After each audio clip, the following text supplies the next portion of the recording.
काही निर्णय असे असतात की ते पाहून त्यातून जातीयतेचा वास येतो, असं तुम्ही बोलले होते. तर असे काही निर्णय आहेत का जे तुम्ही सांगू शकाल की पर्टिक्युलर?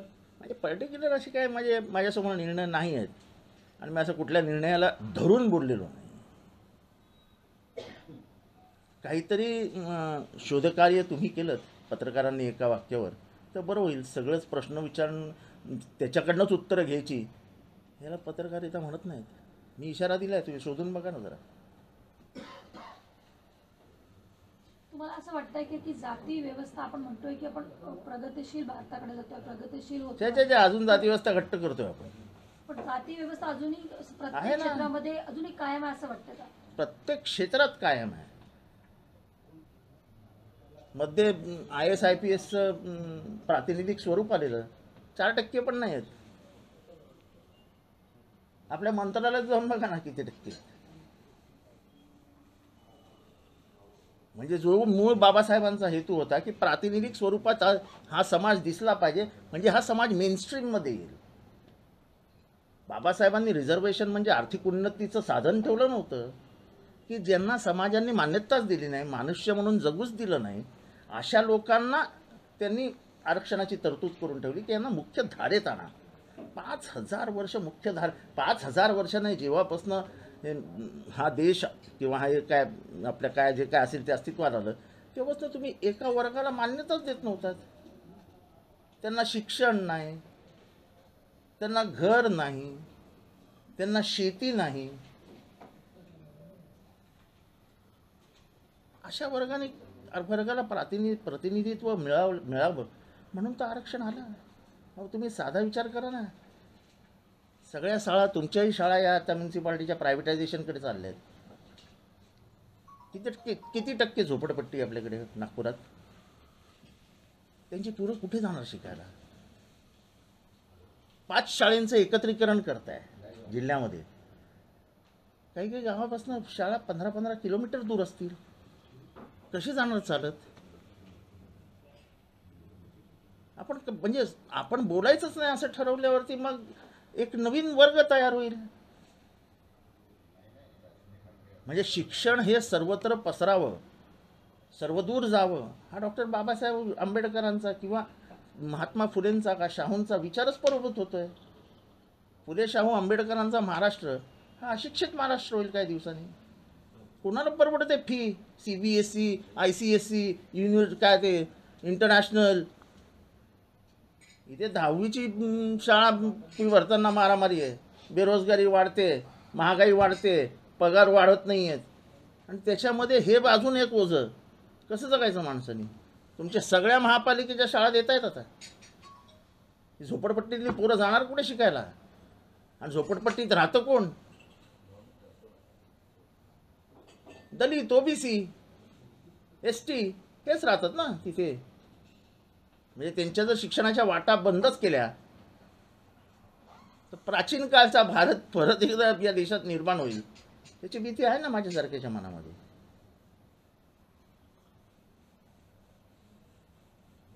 और सर, ये जो प्राण प्रतिष्ठा हो रही है 22 तारीख को, कई लोग सवाल उठा रहे हैं, चारों शंकराचार्यों ने भी कहा है कि शास्त्र के अनुसार नहीं है क्योंकि मंदिर अभी पूरा हुआ नहीं है। ऐसा है, शंकराचार्य ने हिंदू धर्म के लिए क्या किया ऐसा जब पूछा जाता है तो अब इसका सवाल क्या, जवाब क्या देने का है? आदि शंकराचार्य ने जो कार्य किया, तब की जो धार्मिक लड़ाई थी वो खत्म की और हिंदू धर्म को एक करने का काम करके आगे बढ़ाया. आज जो हिंदू धर्म दिख रहा है वो सिर्फ आदि शंकराचार्य की मेहरबानी है और ये पीठ अभी के नहीं है. आदि शंकराचार्य के जमाने से ये पीठों का निर्माण किया गया है. अब जो बैठे हैं वहाँ पे वो आदि शंकराचार्य के उत्तराधिकारी है. और आप पूछते हो कि शंकराचार्य ने किया क्या, तो इसका मतलब आपको हिंदू धर्म ही नहीं मालूम. इसी के लिए बोलते हम विचारों से लड़ो. हमारे कुछ विचार है, उस आपके कुछ विचार हो सकते हैं. हमारा वैचारिक संघर्ष होना चाहिए.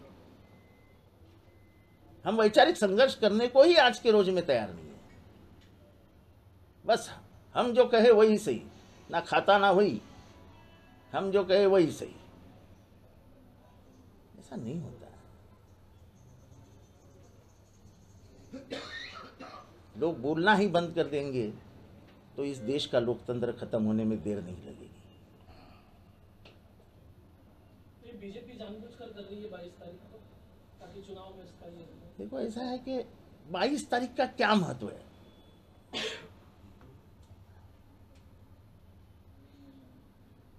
22 तारीख का कोई राम से संबंध है? कोई पूजा पाठ करने का दिन है? क्योंकि पिछले 1970 के पहले इलेक्शन में शायद राम के नाम का इस्तेमाल हुआ था। तब से लेके आज तक हर चुनाव में राम ही के नाम पे इलेक्शन लड़ा जाता है। आज से 40-45 दिन में इलेक्शन डिक्लेयर हो जाएगा।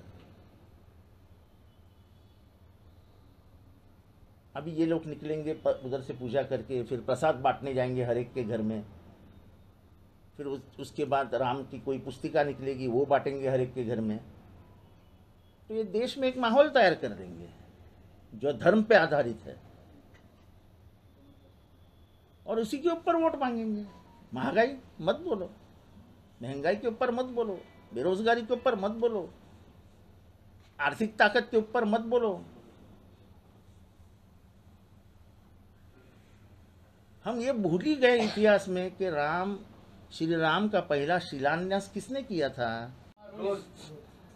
आवाड साहेब, कालही तुम्ही मुद्दा मांडून प्रश्न विचारला होता की राम जे आहे ते बहुजनांचे आहे, क्षत्रिय आहेत, आणि एकदा समोरच्यांनी खुलासा करावा की ते नव्हते, मात्र अजूनपर्यंत काही रिप्लाय नाही। नाही, माझा प्रश्न एवढाच आहे की ज्या पद्धतीने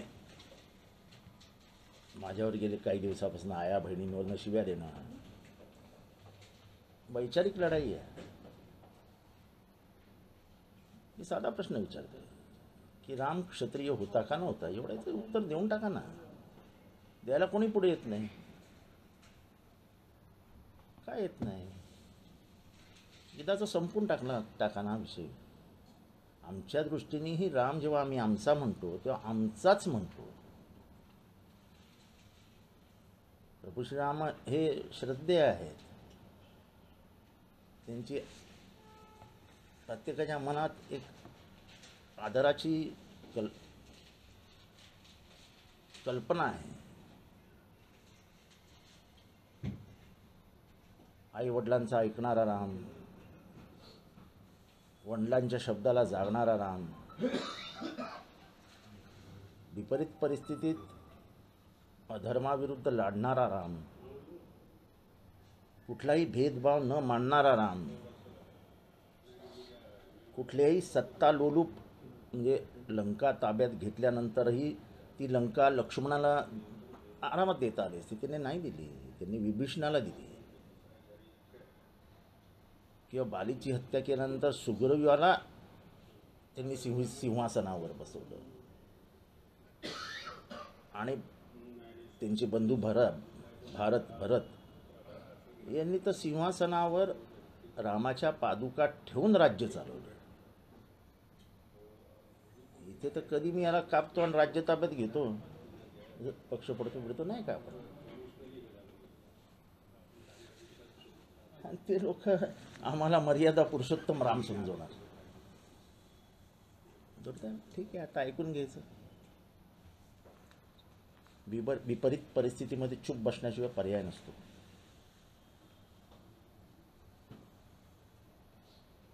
विपरीत परिस्थितीमध्ये म्हणून चूप बसले, परिस्थिती विपरीत उत्तर देण्यासाठी योग्य नाहीये। नाही, आता विचार मांडणंच लोकांना आवडत नाही ना।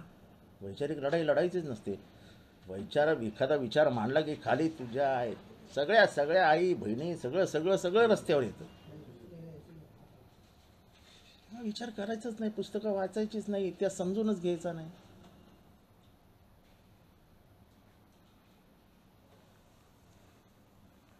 त्यामुळे आता हा ज्वर आहे, ज्वर।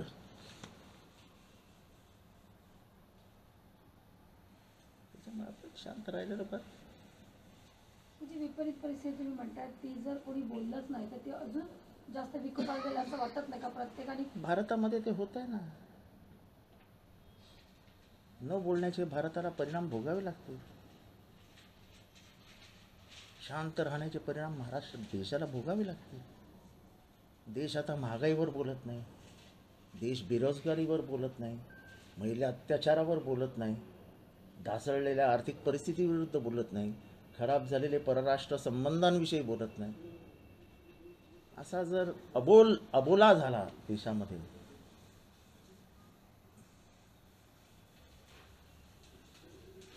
म्हणजे आपले पूर्वज इंग्रजांशी का भांडले, का बोलले, का तुरुंगवास सहन केला, का त्यांच्या विरुद्ध आंदोलनं केली, हेच मला कळत नाही.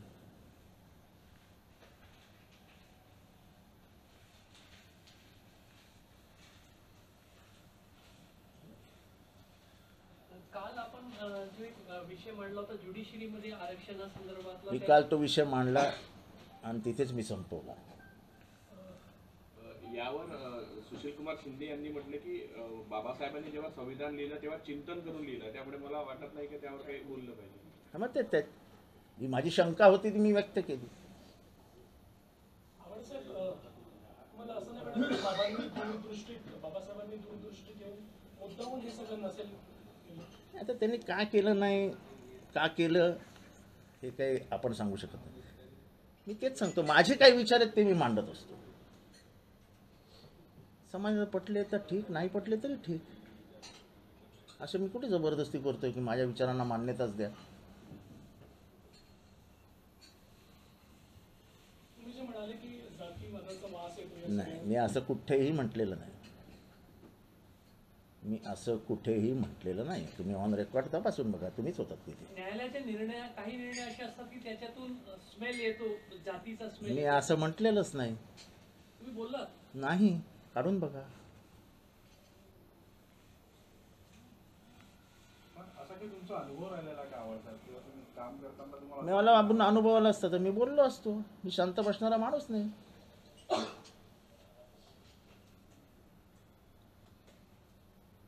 मी बोललो ना, माझ्या आईला कधीच पूजेला बोलवत नव्हतं सोसायटीमध्ये. हे बोलून टाकलो मी. ती वेदना आहे माझ्या मनात, आजही ती वेदना कायम आहे. कारण का ती बिचारी एकटी बसलेली असायची. तिने कधीच आम्हाला सांगितलं नाही.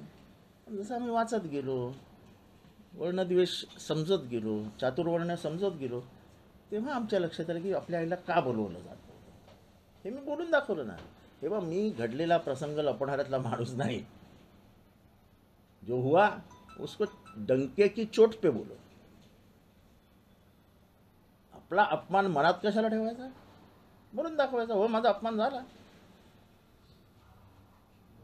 साहेब, काल तुम्ही एक्झॅक्ट जे शब्द होते ते असे होते की न्यायपालिकेचे काही निर्णय असे असतात की ते पाहून त्यातून जातीयतेचा वास येतो, असं तुम्ही बोलले होते. तर असे काही निर्णय आहेत का जे तुम्ही सांगू शकाल की पर्टिक्युलर?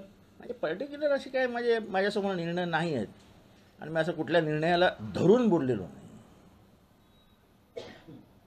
काहीतरी शोधकार्य तुम्ही केलं पत्रकारांनी एका वाक्यावर तर बरोबर.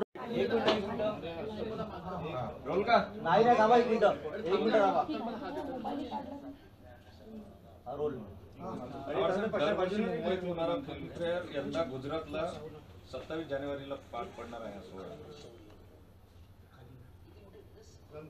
असं की मुंबईची चित्रपटसृष्टी ही आजपासून जवळजवळ नाही म्हणायला गेलं तरी 100 वर्ष मुंबईतच आहे. जे ह्याच्यातनं आले, जे कलाकार बाहेर देशातनं आले, बाहेर देश म्हणजे जेव्हा पाकिस्तान झाला तेव्हा पाकिस्तानात खूप जण आपल्याकडे आले. कपूर खानदान आपल्याकडे आलं, देवानंद आला, मोहम्मद रफी आले.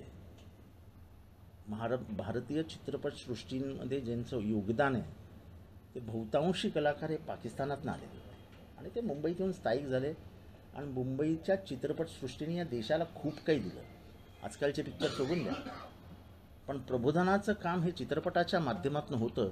ह्याची जाणीव पहिल्यांदा जर कोणाला झाली असेल तर ती भारतीय चित्रपटसृष्टीला झाली. गरिबी दाखवली गेली, इथला सोशलिझम दाखवला गेला, आंधीसारखा चित्रपट इंदिरा गांधींच्या दबावाखाली असताना देखील तो चित्रपट आला. त्या काळच्या कलाकारांनी काही इंदिरा गांधींनी जेव्हा आणीबाणी लावली त्या काळच्या कलाकारांनी उघड भूमिका घेतली. आता हे परंपरेने मुंबईत घडत असताना अचानक तुमचा काही संबंध नसताना ते तुम्ही गुजरातला घेऊन जातात. गुजरातचा आणि चित्रपटसृष्टीचा काय संबंध आहे?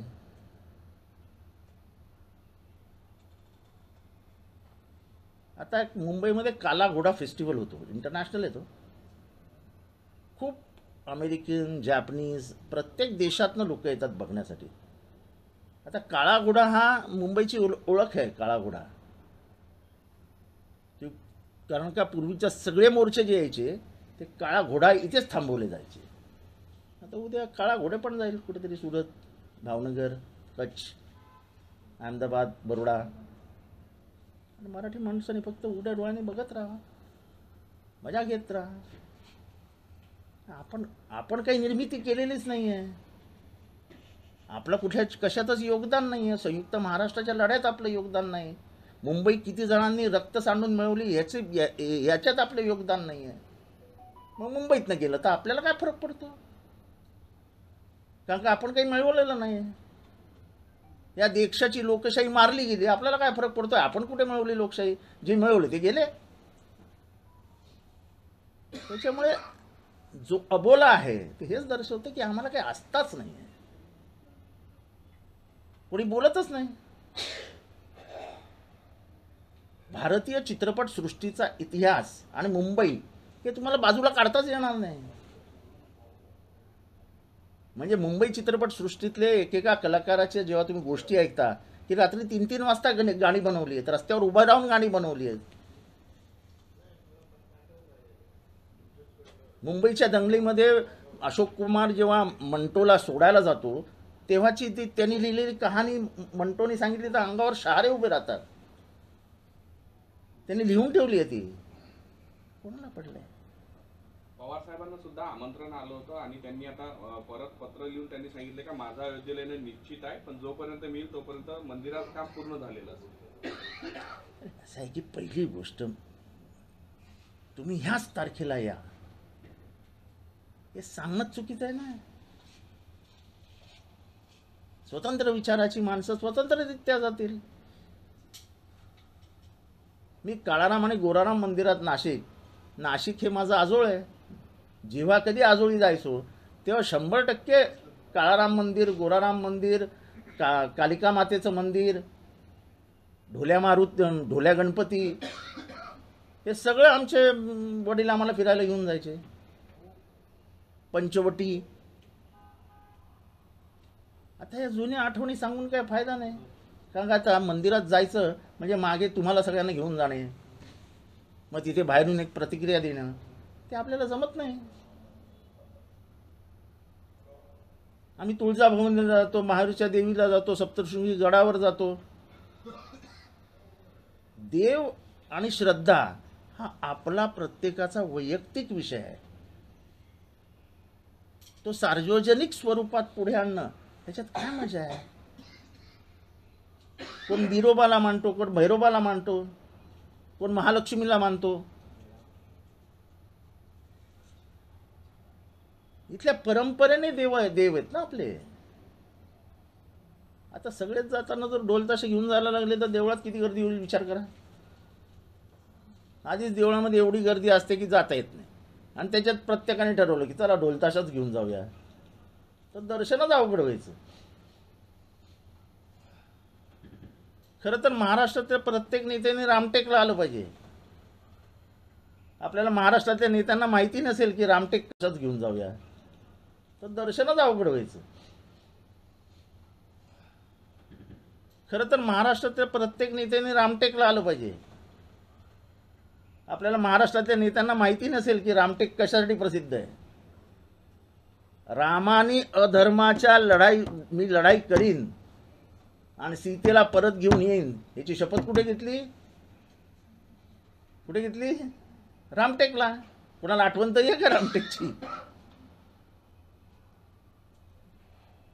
म्हणजे खऱ्या अर्थाने रामाची जी ओळख आहे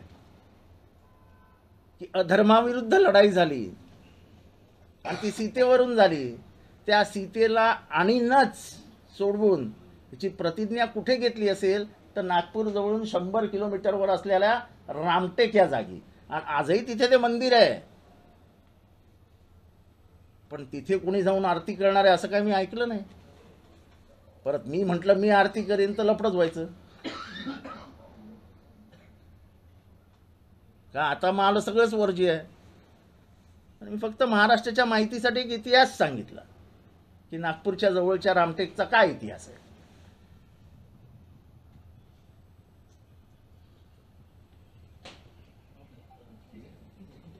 असं आहे, मी बोलताना नेहमी इतिहासाचे दाखले देतो, हीच माझी चूक आहे असं आता मला वाटायला लागलंय. कारण लोकांना इतिहास समजूनच घ्यायचा नाही. आपल्या डोक्यात काय तेच खरं. बोलताना पानं दाखवा ना. आता रामटेक बाबत मी बोलतोय, कोणी मला विरोध करून दाखवा देशामध्ये की तुम्ही बोलता ते खोटं आहे. मी पुरावे देतो लगेच तुम्हाला.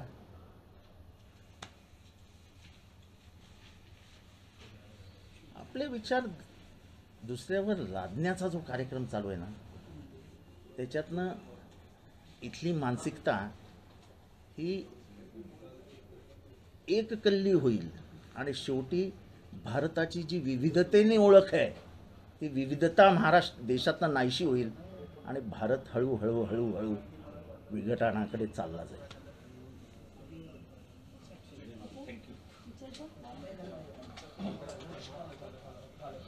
किती जणांना